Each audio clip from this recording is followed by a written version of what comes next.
They know they're doing it for a higher cause. So basically, helping the lives of visually impaired or families with children with autism. And so they put that first, before themselves, and that's the ultimate goal. So at the end, that benefits and trumps. Understanding how dogs behave, what they need, and also the client side of things. So there's the two aspects of the job. There's the dog training and then the client side as well, I'm very privileged. I get to bring my dog to work every day with me, and he gets to interact with everyone here, and everyone loves him very, very much.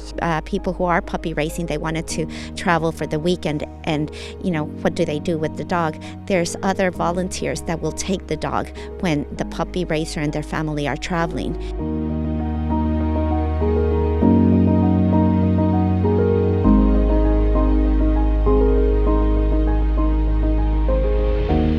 I'm the puppy raising manager, and I basically oversee all the puppy raisers and schemes. So I have 5 people on my team, and 4 of which are puppy raising supervisors, 2 in Leinster and 2 in Munster, and they go out and support all the puppy raisers health-wise with the pups and behaviorally training-wise. And who have we got here joining us today? This is Gordon. Gordon. He's looking for treats right now. Gordon, sit. Hey bud, sit. And what does it take to become a puppy raiser? I know you're looking for people to kind of help you raise the puppies at the initial stages of their training. Yes, so what we look for in the application process is they have to have a fully enclosed garden for safety, no children under the age of 5, basically not leave the pup home for longer than 4 hours. That's a guideline. Obviously, if they're being placed at 9 weeks of age, it would be less time for the potty training and such. Most candidates would be people that work from home, or one partner works from home and maybe they alternate, retired folks, things like that, people like that. So Gordon looks like a very big, impressive dog. What size would they be when they're sent out to the homes initially? So we would send them out at 9 weeks of age, so quite smaller than this, I would say. If we had pups, they'd be sitting in my lap, about this big. Gordon is he's in advanced training to be a guide dog, so this will be about what the end product is, maybe a little larger. He's under 2, so might grow a little bit more, but this is about the end product here. And while people are raising the dogs at home, the puppies at home, what kind of supports do you have in place to kind of guide them through the process? So what we do with puppy raisers is we have what's called blended training. So we do classes, online Zoom classes. So we'll have a bunch of puppy raisers with pups around the same age group going through your basic sits, down, stands, things that get taught in the home without the distraction. So we'll do those once a month up until they're about 8 months of age. And then the puppy raising supervisors will also go out and see them face-to-face. So face-to-face visits will consist of perhaps meeting the puppy raiser at a shop to go for a walk in the local shops to make sure there's public access etiquette there and things like that. So there'll be face-to-face visits as well, and it's broken up throughout the year. Obviously, if they needed more support for a behavioral issue that we're starting to see, they'll go out and see them. And what can and can't the puppies do at home? So, we don't want to put a lot of pressure on puppy raisers to say, you can't do this, you can't do that. We want them to enjoy the journey because otherwise it's no fun, and we wouldn't be here without our volunteers. So, but the biggest thing I would say is they're not allowed on furniture, couches, beds, things like that, and the reason being is because the client will eventually make that decision, but it's much harder to undo that if it was done.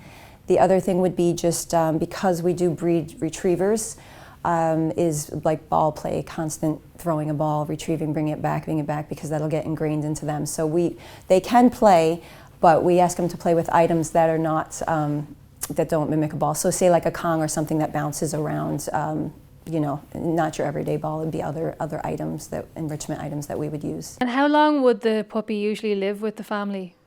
So typically they would get placed at 9 weeks of age, and then they come back in for training between 14, sometimes 15 months. It really just depends on how our intakes are here. There could be just some internal stuff that might change that, but typically we usually say till about 14 months of age. And after that, they'd come back here and is that kind of the end for the family? Well, in general terms? we're in touch with the puppy raiser to let them know how they're doing. So what happens with the handover, as we call it, is they would come in for their intake, meet the trainer if they drive them down, the puppy raising supervisors may drive them in. And then the trainer checks in, sends either a photo and checks in with the puppy raiser to let them know that they're settling in. And that's usually within 24 to 48 hours. And then usually in a week's time or 2 weeks' time, they'll contact the puppy raiser again. And then it becomes more like monthly or something like that. So they are in the loop right to the end when they get matched to a client. And then it's up to the client. Once the dog gets placed with the client, we wait for a 6-month cooling period so that they can bond and there's no communication with the puppy raiser. And then the client is, if they give consent, they can contact and let the puppy raiser know how the dog's getting on. And do people tend to become quite attached to the dogs that they've been raising, or they do? Yeah, absolutely. I mean, yeah, it's a year, it's a snapshot of their life, but that year, puppy raisers, you know, they do a lot in that year because they get probably the hardest job, to be honest, because they go through the adolescent phase with these guys. When they get into a little mischief, you know, a little trouble, they're going through the potty training, the teething. So they really do bond with them. And yeah, and then, you know, then they come back to us. So, can you tell us a little bit about the importance of the puppy trainer's role? Yeah, I mean, the role is extremely important because if you look at, you know, animal behavior and just the crucial socialization time usually starts at 6 weeks, so they're still in the nest at that point. But 6 to 12 weeks is basically, typically what happens is we get them puppy raisers at 9 weeks, so 9 to 12 weeks is really crucial to socialize them. That's quite a window that will close quickly. And when I say socialize, I mean getting them used to noises, buses, all different types of people with hats, umbrellas, people with beards, you know, somebody with a limp, things like that. There's many things that you can expose them to make it not scary. So it is you know, it can be, if we lose that opportunity, that missed time frame, it could, you know, affect them in the future on their journey. So that is a big ask, you know, for folks. And then, like I said, and then they'll go through, with the support of the puppy raising supervisor, they will go through their adolescent phase and things like that. And you know, working on recalls and just getting them to come back when they're called and stuff like that, with all distraction. Can you talk to us a little bit about the challenges versus the benefits and the rewards of becoming a puppy raiser? Sure. So for puppy raising, like I said, it is a year of people's time and putting that time into the training and such. So, and then the biggest thing that I get in surveys that come back are, you know, handing the pup back over for formal training. That is a difficult time for puppy raisers. However, we do have experienced puppy raisers, ones that come back and do it again and again and again. I have somebody on their 11th pup. So the benefits obviously then outweigh that aspect of it, simply because they know they're doing it for you know, a higher cause. So basically, you know, helping the lives of visually impaired or families with children with autism. And so they put that first, you know, before themselves, and that's the ultimate goal. So at the end, that benefits and trumps the sad feeling when they bring them in and the challenges that they have along the way. I think people in Ireland will be very familiar with the concept of guide dogs for the blind, but can you talk to us a little bit more about dogs that are placed with children who have autism? Sure, yeah, so clearly this was a guide dog school at first, and then a few years back they brought in, you know, any of the dogs that, for children with autism, we brought that in a few years back, and several years now actually, and then also community dogs we have brought in the past several years, probably 2 to 3 years. And it's just broadening and opening our services to a wider community out there where it's needed. So the dogs, the training is a little bit different obviously, but similar in that we still need to have sound dogs. They still have to do tasks, so they'll do tasks for the children, such as grounding them if they come to, you know, a curb. They do still have to stop, and they'll ground them, meaning if some children want to bolt, they're attached to the dog and the dog knows to stand, you know, and not allow the child to bolt. So there's different tasks where they'll do maybe a chin rest on the child, you know, to calm the child and such. So the training is slightly different. Obviously there's differences between the two services. And then there's always our community dogs as well, which is similar training with regards to chin rest and just the dogs in schools, you know, helping kids stay calm if there's exams or just, you know, the anxiety of being in classroom, things like that.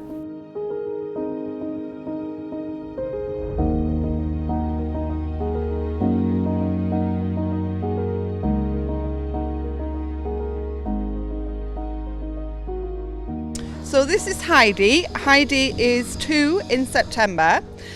She's just started in advanced training.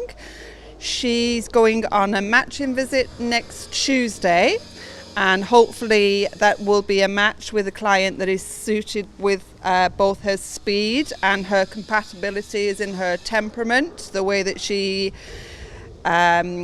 reacts to social situations, her, you know, the way that she is. She's very calm, she's very sensitive, and she loves cuddles, basically. Will you show us a little bit of how you train Heidi? Okay, so I'll just go through. So this is the obstacle course that we have set up here at the centre. So the idea of this is we have 3 types of obstacles. So we have what we call a narrow gap, where we want the dog to indicate to the client by slowing down and just detecting, like with a long cane. That's obviously for obstacle detection, but a guide dog is more obstacle avoidance. So the narrow gap will be obviously a narrowing, so the dog indicates by slowing down.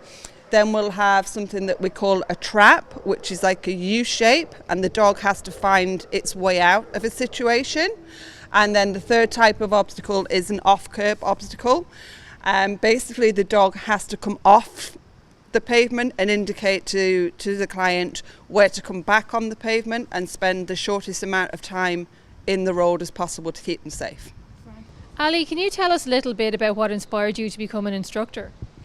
Yes, so growing up, my dad always had dogs, was interested in guide dogs, but he never quite kind of fulfilled his wish, which was to do the puppy raising, because he was of the opinion that he wouldn't be able to give them back. So I applied for puppy raiser, and I actually puppy raised a dog called Ezra. And then the position came up for an apprenticeship. So I suppose I had a little bit of experience with the organisation.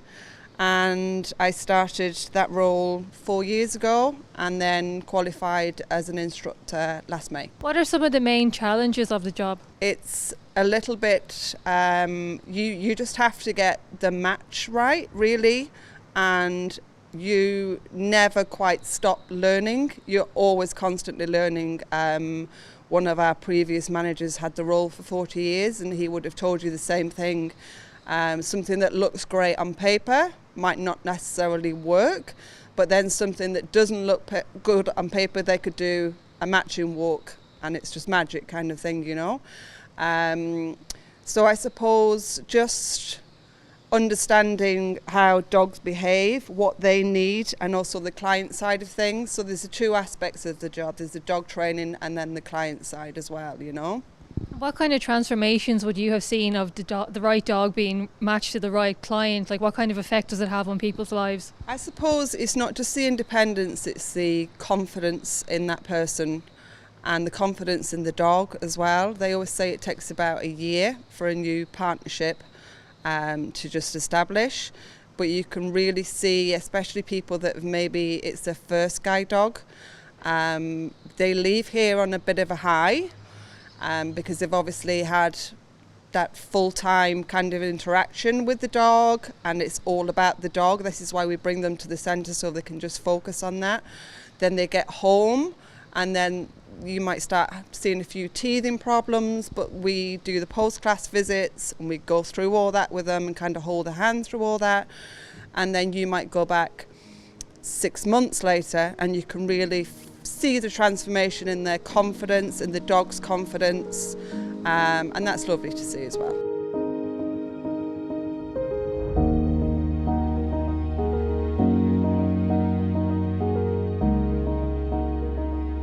And can you tell us a little bit about Ozzy's jobs? Okay, so I suppose Ozzy's here in reception with me. he's the head receptionist, I suppose, really. He's an ambassador dog. So from during the week, people come and they take him to the local hospice. So he visits the old, he visits schools, he gets his picture taken, and he's just all round really a fantastic dog. He's probably very hard working for a dog that didn't make it as a guide dog. And why would he not have made it as a guide dog? Well, when he was very young, he had an accident and he broke his back right leg. So unfortunately arthritis set in, but he's super intelligent. So we have to, guide dogs wanted him to work in some way. And at the time I was helping out with fundraising at Irish Guide Dogs. So I took him on as a fundraising dog and he was absolutely amazing. So as I got older, I wanted to slow down in my job. So a vacancy came up in reception. So I went for the job and was lucky enough to get it. And of course, it was a package deal. It was me and Ozzy, or it was nobody. So I'm very privileged. I get to bring my dog to work every day with me. And he gets to interact with everyone here, and everyone loves him very, very much, you know. So. And what does he get up to when he goes and visits elderly people? So it's amazing. I actually find it very amazing because he can walk with me and run with me, and then suddenly if he's walking with an older person, he slows down to their pace. He slows right down. So my mother, who was in her 90s, can take Ozzy for a little walk because he'll slow right down to her pace and he won't pull or drag or anything like that.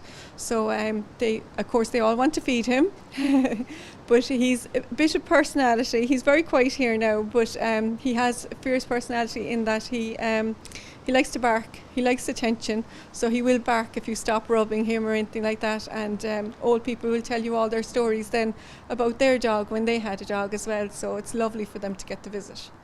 And what would he do when he goes to schools?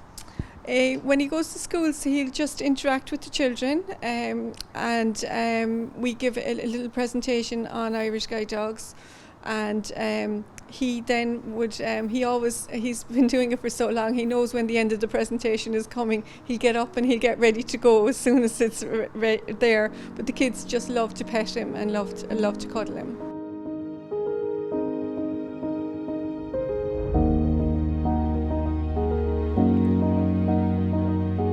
Darina, can you tell us a little bit about what it's like to be a puppy raiser? It's great, actually. It brings a lot of benefits, not only to yourself, but like to the whole family and to even, friends and, other relatives, because they're just very good. They're very intelligent dogs, and people feel very comfortable with them. And how did you get into it yourself? We wanted to actually get a dog for my daughter. We had promised her a dog, but we had never had a dog, and we were very nervous about how to raise a dog. So we figured, well, if we do this, not only we wanted to also contribute or volunteer to another charity. It'd be kind of like, doing both at the same time. We'd be learning how to raise a dog for possibly a future dog for my daughter, as well as being involved in a charity. And this is very good because it helps a wide variety of people of all ages. I mean, blindness is not limited to just a certain age. So you'll get, blind people from all ages. And then they also are used for assistance dogs, which are basically special people that just need that extra bit of comfort. And so we thought that was very good. And having not had a dog previously, were you a little bit nervous of what puppy raising entails? Yeah, and that's why we thought this would have been the best way to learn, because you have a coordinator. I myself have a great coordinator. His name's Graham Marr, and any problem I might have, or any queries, or I can just give him a call, and he'll basically give me the tips as to what I should do. And so they're always there to give you the support, and that of course relieved all kind of nervousness that we might have been facing. You told me that you have another dog at home called Sirius, who you're training at the moment. Can you tell us a little bit about Alice and her story? Well, Alice herself, she was basically our third dog, and she's from the A litter. The A litter has actually been very good, and they had plans to actually breed her and make her a guide dog because she's that good. The only problem is, in her case, they found some little cataracts in her eyes. And they're no problem whatsoever at the moment, but they didn't want to risk her being, basically given to a person, and then if her cataracts grew too big, and if they for whatever reason presented a problem whereby they couldn't be operated on, that it would actually be more of a detriment to the person she would have been assigned to, because of that kind of having to then leave her midway from her. So she wasn't able to kind of complete her training to become an actual guide dog in the end? Well, she almost did. They were going to accept her to actually go in to become a guide dog, but that's when they did the eye test, and they discovered the cataracts. So she's the only one that actually didn't go through from the A litter. All the other ones are either being bred, or they're already helping a blind person, or they're in the assistance dogs program. So what did you do then with Alice when you found out that she wouldn't be able to complete her training? Well, they basically, the procedure is that they have to then rehome her. And the problem with, again, because of the cataracts, some people might be a little bit hesitant in taking on that responsibility. We just, it wasn't difficult for us, because of course you grow to love every single dog that you have. And so for us, we just decided we'll take her.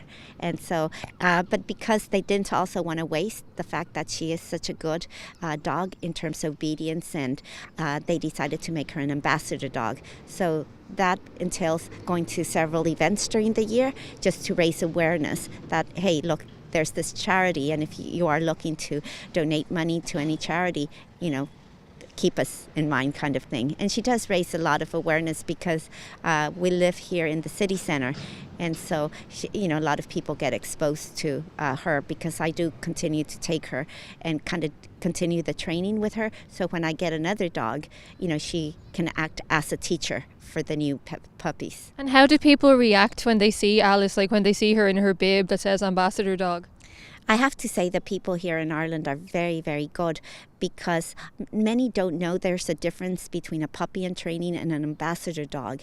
And they do know the rules, that if they are puppy in training, they shouldn't, socialize with them. They shouldn't pet them or anything. So a lot of them will say, oh my God, we can't touch them. Or if they have a child, they'll be explaining to the child, look, you can't touch them. And they explain the reason why. In the case of Alice, since she is an ambassador dog, she can't be petted. And it's great, because you see all the happiness it brings, especially to the young children, when they can come in and just basically pet Alice. It's lovely to see. And she's very gentle, like most of all the guide dogs.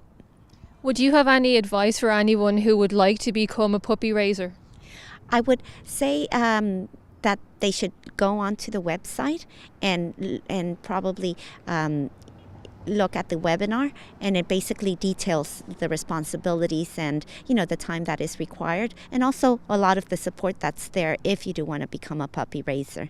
Like I said, some people think that it's not a lot of hard work. Sometimes it can be, but again, the support is there in terms like if some people who are puppy racing, they wanted to travel for the weekend, and what do they do with the dog? There's other volunteers that will take the dog when the puppy racer and their family are traveling, whether it be a weekend or a week or something like that. So I would very much recommend that they do look at the webinar. What can people who are not in a position to become a puppy raiser but would like to support the cause do? Well, they can always call up to the charity and basically donate.